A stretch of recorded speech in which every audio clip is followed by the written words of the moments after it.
Hello everybody.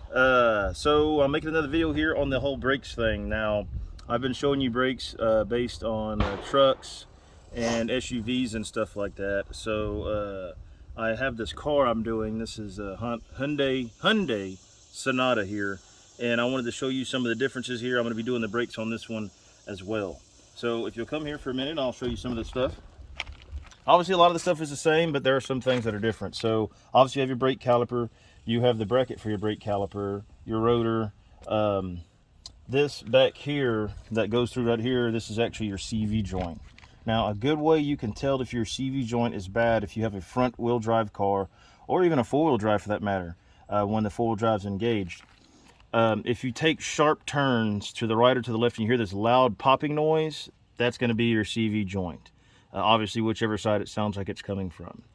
But you have here, this is your shock / strut. Okay, these are the things that they tell you are very dangerous. People try to change these. The springs have all this compression behind them, and they can come up and hit you and kill you or maim you. When I buy these, I always buy them complete, where it's already done from the factory, so I can just bolt them right on. That prevents any of that from happening. I'm doing the brakes on this car here. This one has some lines in it, but doesn't have a lip. This particular person does excessively brake, and the way you can tell that is on the wheel there's a lot of black brake dust, which means they slam on their brakes a lot or they ride their brakes a lot. You're going to go through brakes a lot faster if you do that. So I'm going to take this off here real quick, and like I said, what you want to do is when you're getting ready to do brakes, you want to make sure that you take your reservoir cap off for your brake fluid. Another thing too, if your brake fluid is low, before you put brake fluid in there, check your brakes. The lower your brakes are, the lower your fluid level is going to be. And if you fill up that fluid level with your low brakes, like they've done here, when I go to press the piston back in, it's actually going to overflow all over the place because brake fluid doesn't evaporate. It either leaks or it's just there. So, and you don't always have to have a C-clamp to put some of these in. I'm going to try to see if I can get this one to work without a C-clamp here. I think I did last time I did these brakes. Usually just a big thing of pliers like this, and it should push in. No, this one's not going to do it this time. I got it too maxed out. Let's try it from this direction. No, this one's not going to do it this time.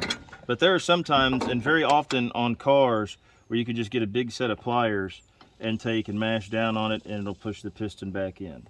Now, same thing as the ones on the trucks here. When you take your brakes off,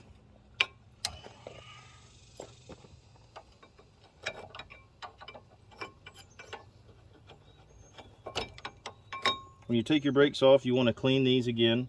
These are the little slides that they're going in and out on. So you want to make sure that those are clean with a wire brush. Another thing you want to do is you want to look to see if your brakes are wearing evenly. I don't know if you can see there a little bit. These are actually wearing very evenly. So that means the caliper's doing what it's supposed to. The slides here are doing what they're supposed to, and so are these slides for the actual brake pads themselves. As you can see, these are pretty dadgum low. It's definitely been squealing.